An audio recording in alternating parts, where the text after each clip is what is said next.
Let's get mixing some drums. I will walk you through every step of mixing the drums to this song.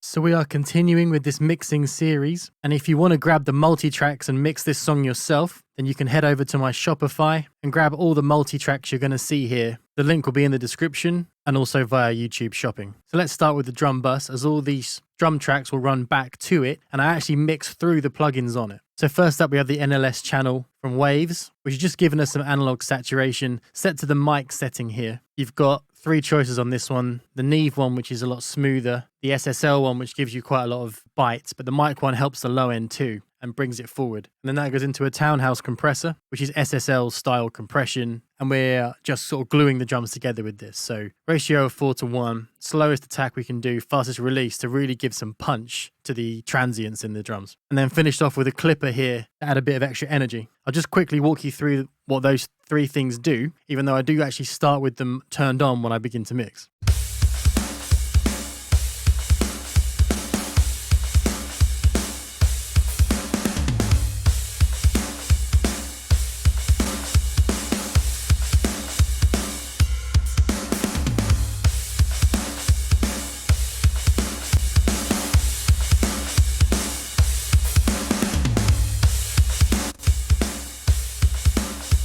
So obvious volume jumps there, but hopefully you heard what the saturation was doing, and then you heard the slow attack and fast release of this compressor, which actually probably was the biggest change to the sound. So let's look at the kicks. So these are all programmed drums. This kick here is from Modern and Massive. If you see my other videos, I always use this one. So this is Modern and Massive here, and I actually switched the main kick that it starts with over to this one here. That's the one I prefer because it really gives you sort of a lower punch. So this is that kick sample by itself.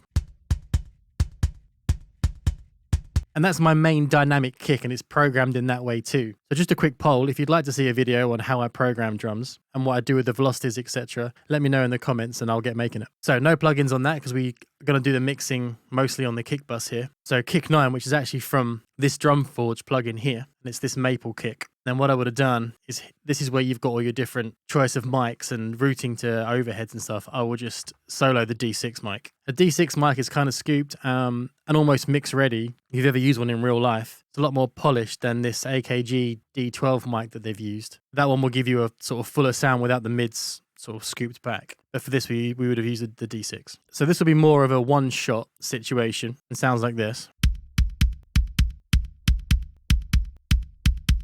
So that's got the sort of attack I wanted from it. So the Modern and Massive kick here is sort of like the general kick sound. And then I would use kick 9 for that sort of more beta attack that you get out of it. So the two of them together sound like this.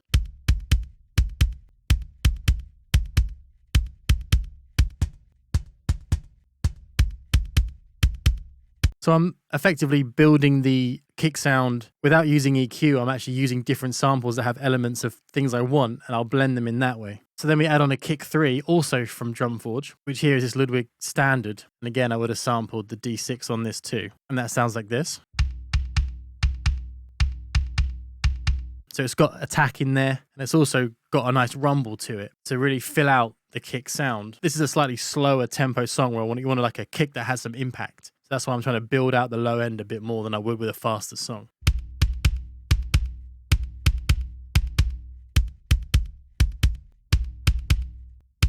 Notice how the kick has a bit more sustain to it. There's each hit almost bleeds into the next one. And that's what the kick 3 sample is doing there, as we've got a slower part. And I've got a kick out mic here too, which you probably wouldn't have seen in the drum videos in pop punk that I've done. As again, we're trying to fill out that low end here because it's a slower, more impactful sound. But this is just literally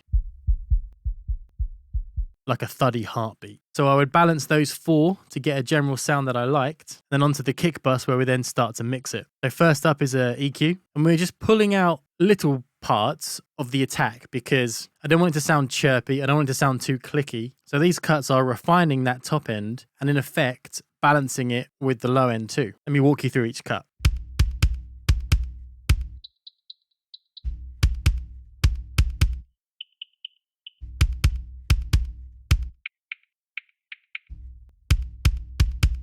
Yeah, so it's those chirpy sounds, and they sound a little nasty, and they actually take away from the transient as they kind of blur it a little bit, especially this lower 2K one here. Let me play that again.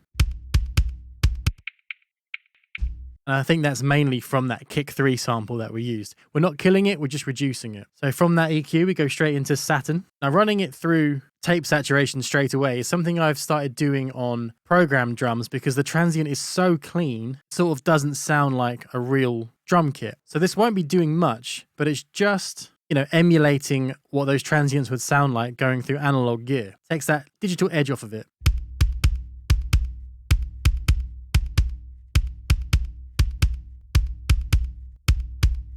And as you heard, they're filling it out a little bit too with that sort of magic that saturation has. And then into some R bass. But notice, I know we had some tiny little cuts in that Pro Q3 at the beginning, but we haven't used actually any EQ to shape the tone of the drums yet. And that's down to picking the samples. You know, I had my sort of thumpier low end sample. I had my attacky, transient, heavy sample. That's one thing I try to do with programmed drums is really take a light approach when it comes to EQ and try and build the sound out with different samples and almost naturally. So R bass, we're going to generate some harmonics to make sure that low end is full and will come through on smaller speakers.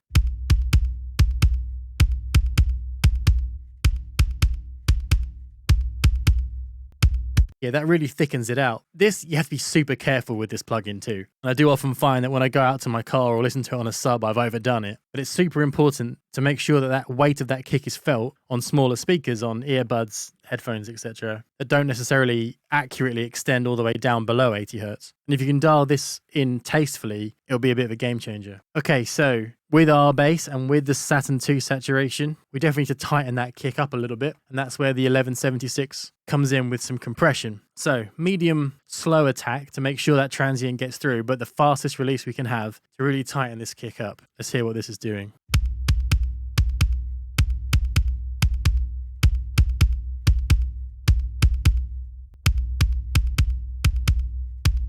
Yeah, you can really hear when that's off. It's really not tight. It's sort of a little flubby. And that is kind of down to that kick 3 sample. But this tightens it up so we can use that kick 3 sample and really get what we want out of it and then tighten it up with this compression. Really makes it present, gives it some energy, and stops that low end from sort of just trailing along afterwards, if that makes any sense. Okay, Transify, Transient Designer. I've started using this recently too because you can almost use this like an EQ, taking different elements of the sound of the kick and sort of manipulating them to either be a more attack heavy or bring back the sustain, etc. So what I've done here is I've increased the attack of the low end. So this is everything below 100 Hertz. And I've brought the sustain down so that we can, it's similar to what the compressor is doing, I suppose. And then we're doing it here slightly higher up, so everything below 2K, tiny bit of attack, tiny reduction of sustain. And then the actual treble itself, again, only tiny, but it does make a fair difference. But I think the key here is to dial this in once you've got guitars and everything in too, because you're not going to know until you bring all those instruments in what you need to push through and what you need to bring back. And that's why I think the transient design, especially this one where it's split into different frequency bands, is so powerful, because once you've got all the instruments in and you've got the kick sounding how you like, you can then just nudge it in different places. You can make sure what you want to come through is coming through. Now, why don't we hear this off and on with all the instruments in?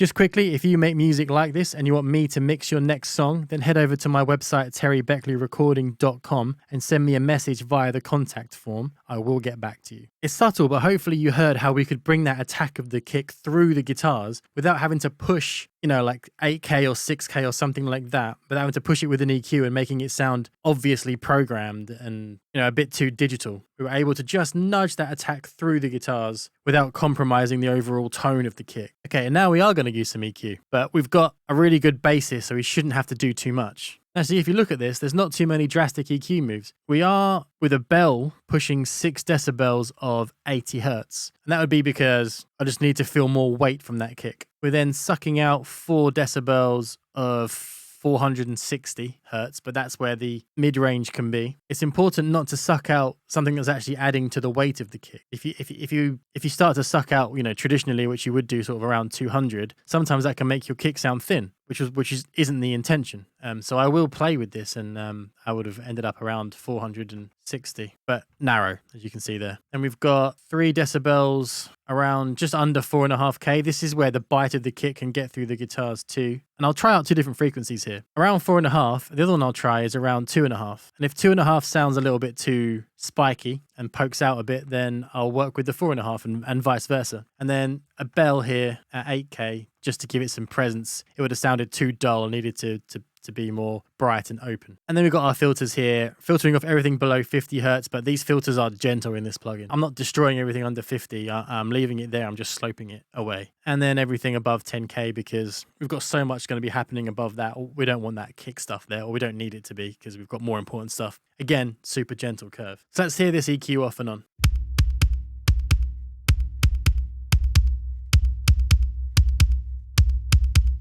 Yeah, we're pushing it there, and you can hear when we push those EQ moves, it actually then makes that drum bus react. The saturation on the drum bus and the clipper, I can hear that reacting differently now that we've pushed those EQ moves in. And actually, I'd have been fine with this sound without the EQ, but I just wanted to give it a bit more larger, sort of bombastic feel, as ridiculous as that word is. Let's hear it off and on in the context of the entire mix.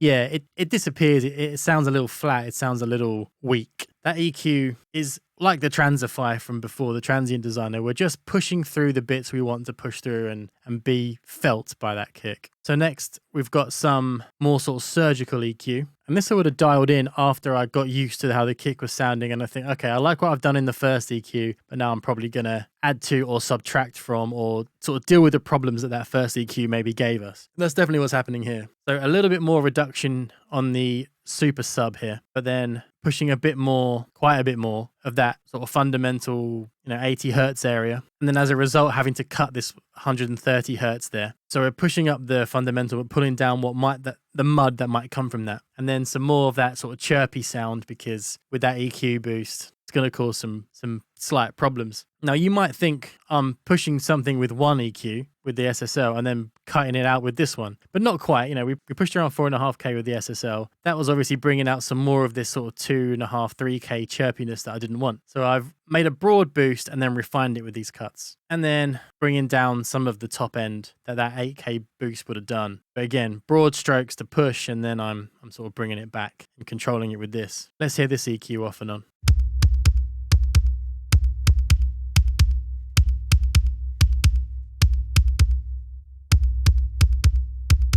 That's really bringing some rumble back. Some of that rumble we lost from those compressors, but it gives weight to that kick. And so when all the guitars and everything was in, I would have felt like I'm losing that weight, so I want some of that rumble back. Yeah, and you can hear the top end too sort of refine itself with these engaged here.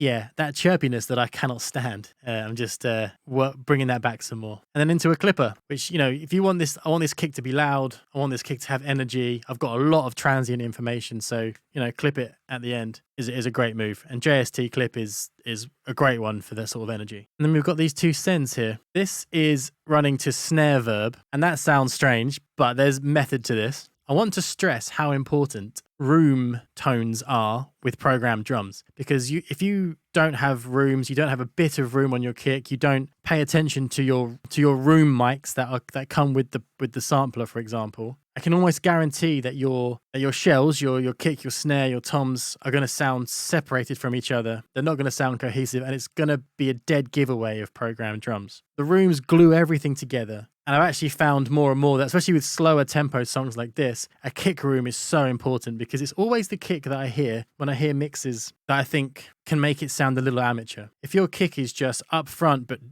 not part of the rest of the kit, it's just kick in your face, really clean, really clear, top end, really present, it sounds like a sample. As much as that kick might sound really cool, it's got to be a part of a drum kit, hasn't it? Especially with this kind of music. Maybe not so much fast metal and your faster pop punk, you probably get away with it a bit more, but this needs to be in a room, I think. So I would have made my snare verb, and I could have sent this kick to a different verb, but why not create a kick and snare relationship by putting them in with the same reverb? Now, it's not going to be overly obvious, but I think it does make a difference. Let me show you.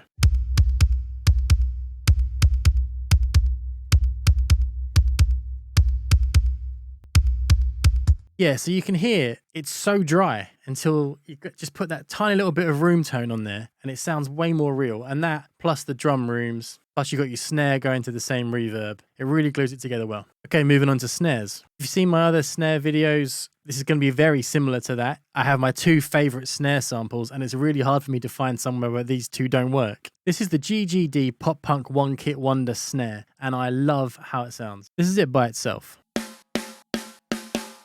That is such a tight, nice pop. I just think it works in this music so well. I love it. This distortion trick is something I do on nearly all my mixes. I will bring this tone, I'll whack the tone up initially all the way, and then so it starts off somewhere like around here when you open the plugin up. I'll whack it all the way to the top, and then I'll bring back just a bit so I don't have too much of that sneezy sizzle sound happening, and then drive it. 6 decibels is quite a lot, but I think that's what I arrived to in my previous pop punk mixing videos too, and it really pushes it through the guitars, and I'll show you that with all the mix in. That then goes to an EQ here, which I'm not always fond of, but I'll only engage this if I need to push it through the guitars like we did with the kick. I would say we've got a 7K shelf here. We've got some 1.5K, which is where the sort of smack would be, and then some 200 for some punch. And then some transient designer, just pushing that sustain in there, because with programmed snares especially, sometimes you want it to ring out so that each snare hit reaches the next hit. If it's dying before the next one is hit, I think sometimes that can give away that it's programmed drums too. So this is how this drum sounds with those two engaged.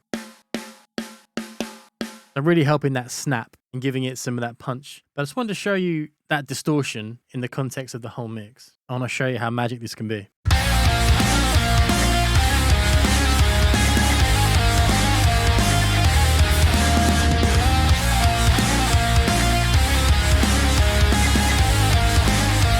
You can really push that through the guitars. And where this pop is the sort of the more brighter element of that snare sound, you can hear what it brings, and that distortion is really bringing that forward like a volume knob without having to push the level. I'll just quickly show you on solo.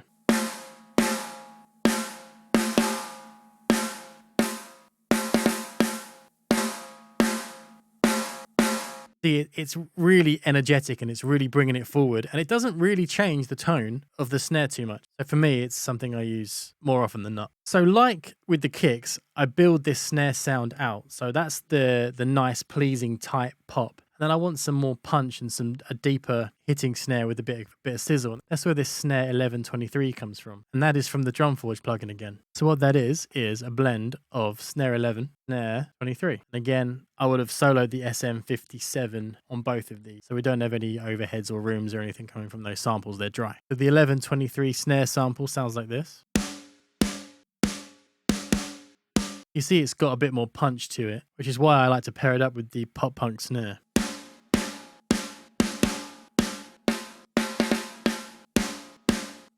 So this EQ isn't actually doing anything. I have this on my template for a gate if it's a snare sample that has some bleed in it. But we go into the 1176 compressor again, slowest attack, fastest release. That's really going to get that transient to come out.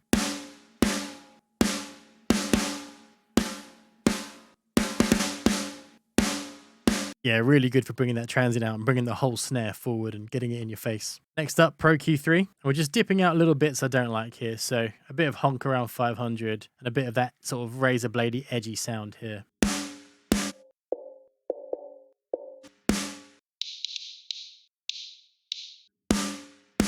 Yeah, that cut just under 4K. That really sounded digital, didn't it? Like a sample. So that's why I would have reduced that. Bit too pokey. And then finishing it off with a clipper. Again, like I said before, making it loud and really giving it some energy. Really clipping it actually quite hard here. And then running that into the snare verb, which I think the punk snare is also doing it into the snare verb. Same snare verb that the kick is run into, so we'll go through that as well. We've got a snare bottom track, which I won't always have because it can make the snare sound a little too sort of rattly and a bit thin. But in this case, we've got one. And Transient Designer is pushing the attack and killing the sustain of that because I wanted that sound, but I didn't want it to ring out and sort of ruin the transient of the snare. And then that goes into SSL EQ here. We're running getting rid of loads of that low end. It's it's a snare bottom track. Pushing the top end, and that's pretty much it there. And rolling back everything above 8K. That one doesn't run to the snare verb. Speaking of, we should look at that now. So it's down quite low, minus 17 decibels, but as you heard before, it does make a bit of a difference. And it's the Valhalla room that we're using on this, which is the Studio Beta preset, and it pretty much will be that. I would change the decay maybe to make sure that it fit with the tempo of the song, but that's pretty much it. I do like to add my own little flair to the reverbs, so we'll show you those now. This is the snare going through the reverb track without these little extra bits.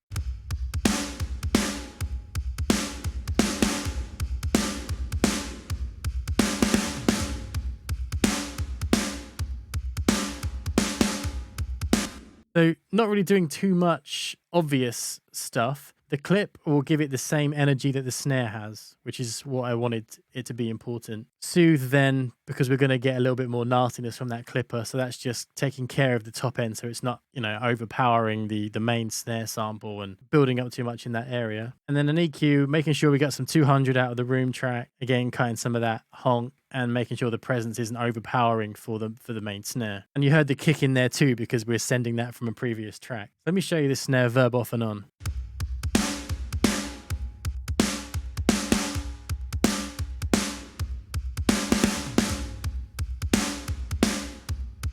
Again, I'd like to stress using verbs like reverbs well, tastefully, and rooms really does help your programmed drums to sound, like a real drum kit. Let's bring the kick in as well with that snare verb sample, so you can hear that there's actually now a relationship between the two because they're both being run through the same reverb.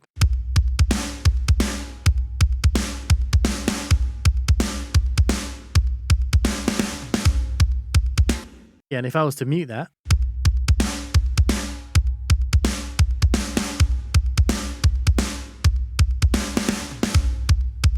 So you heard that, right? It doesn't sound important right now, but I promise you it is. And there's going to be other room tracks and stuff happening where it all adds up and it puts the drums together in the same space. It really does help you not distract your listener, because if someone's listening to the song and they can tell it's programmed drums, I think it pulls the listener out straight away. I have nothing against programmed drums. I use them. I love them. But I just think the importance of putting them all together in the same space helps your listener connect, and it doesn't pull them out and make it obvious how you've made the song, pulls them away from connecting to the music. That sounds philosophical, but I think there's some important stuff to take away from that. Okay, toms. And these samples would also be from the GGD1 Kit Wonder Pop Punk because I really love how they're tuned. So mixing on these, they all go through to the same bus, nothing on any individual tracks. Compressing them with the LA2A and a bit of EQ. Okay, a lot of EQ. The thing with toms is you always want to cut the mids, right? You hear them and you think, if I pull those mids out, they're going to sound tight. They're going to have a really good low end, a really good top end. But that does make them disappear from the mix. So although I am doing that, my cut actually is nowhere near as drastic as my boosts. And I'm just listening to them with the guitars in, trying to push them through those guitars, which is why they look crazy, because you would never do this EQ. Everything tells you this is nuts. But when you're listening to the guitars and you forget about what it looks like and you're just pushing things like you would if your EQ didn't have a graphic display, you wouldn't necessarily care what the actual curve looked like. And then this looks nuts, but it might be what's necessary. Let me show you this off and on. I'm just taking the cool bits and I'm just accentuating them. I didn't think it sounded anywhere near as crazy as it looked, right? And then transify again, but we're just making sure that that ring outs of the toms here, look, the sustain, everything below 200, 238. Didn't want that sustain to ring out too much and blow up my mastering limiters and all that. And then clipper, only a touch, but that's because that's more of a volume control really in this instance. And look, it's going to the snare verb as I'm putting them all into one space. And reverb on toms, I think, especially with this part where it's actually in the song, there's not much happening. To fill those toms out, the reverb can be used quite well. Okay, so I won't bore you too much with the cymbals, but the hi-hat panned not all the way to the left, just where it feels natural with the overheads. And then transient designer really smashing that sustain, a little bit of attack. sort of using it like a compressor, but just to make it sound a bit more natural. I always find that with cymbals and program drums, again, like the snare, pushing the sustain of the snare, pushing the cymbals into the next hit. Ride, we've got nothing happening on the ride. It's just the bell, so it sounds clear enough without anything. Okay, overheads. So I love the Drum Forge overheads, and I've used Drum Forge cymbals for this. And I found out after thinking this was a great plugin for cymbals, that they used pink noise to sort of flatten out the EQ response. So it makes them less harsh. They're not as sort of trashy and almost fizzy as a lot of samples that I hear, because they just sound so much smoother thanks to that pink noise that I found out that the Drum Forge guys, so Joel Wanasek, Joey Sturgis, that they use with this. And I've seen them use this trick in their mixing on Nail the Mix, and it's really cool. Let's go through these.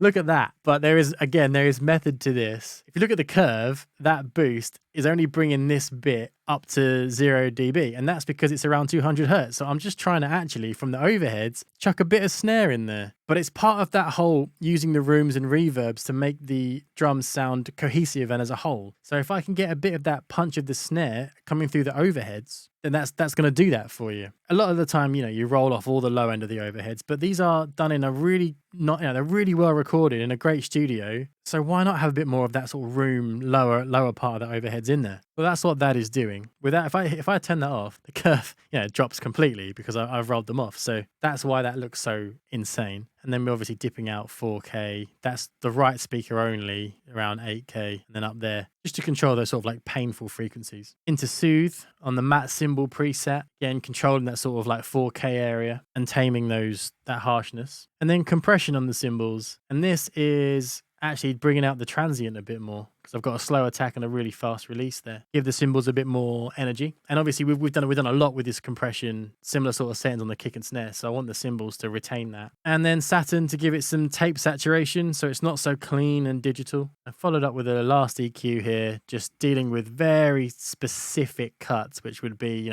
late in the game. Once I've got the mastering stuff in, I realize there's a little bit I need to pull out just to make it sound smoother. That's what they're doing. Let me show you the overhead straight out the box, and then we'll chuck those plugins on.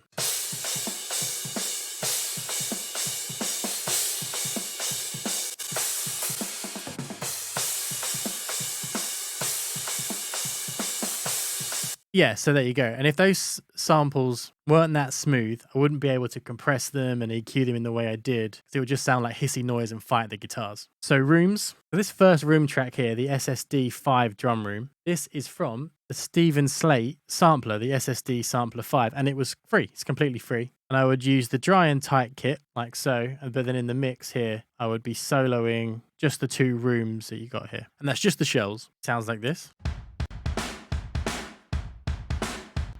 Then we've got the room shells from Modern and Massive. And then the room samples here, which are just the cymbal rooms from Drum Forge. Now they are so important, because that with the overhead cymbals sounds like this.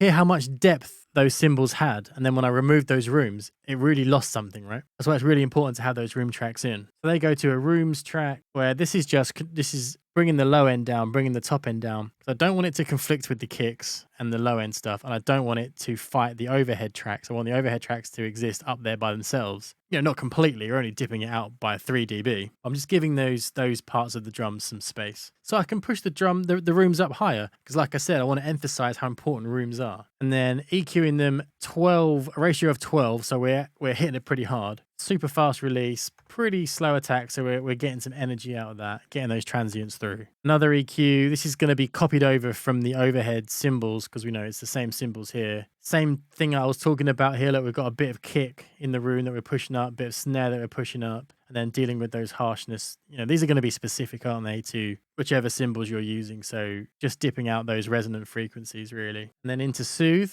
which is a far more broad approach to controlling that harshness and those resonant frequencies. Again, the Matt's cymbal, because it's the same cymbals, right? And if this was a real drum kit, you would do very similar moves to the rooms as you would the overheads when you were dealing with those harsh frequencies and stuff. SSL channel EQ, we're pulling out a bit of 400 A bit of the mids here at sort of 450 hertz. That'll just be like a honky noise. In fact, I can show you.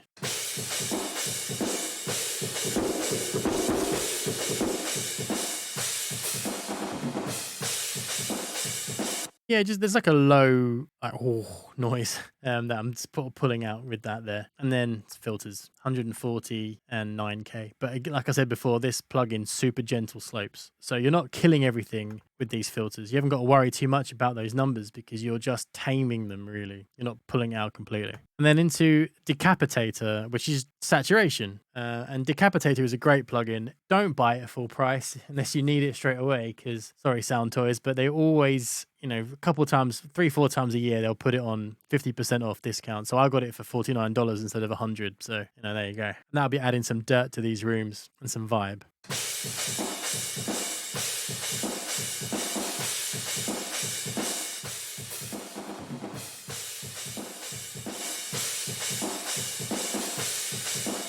Yeah, cool. So drums with and without the rooms. Let me just show you with the whole mix what these drums do. Obviously, you're going to have drum tracks in there. I'm trying to drive home the point that you need to give them a bit of love and a bit of attention, and try and bring them as high up in the mix as you can without it, you know, ruining the energy and the transient. Don't want to blur your drums by covering up the transients with the rooms, but try and get as much of them as you can in there to really glue the drums together. Let's hear this again, but we will mute the rooms and bring them back.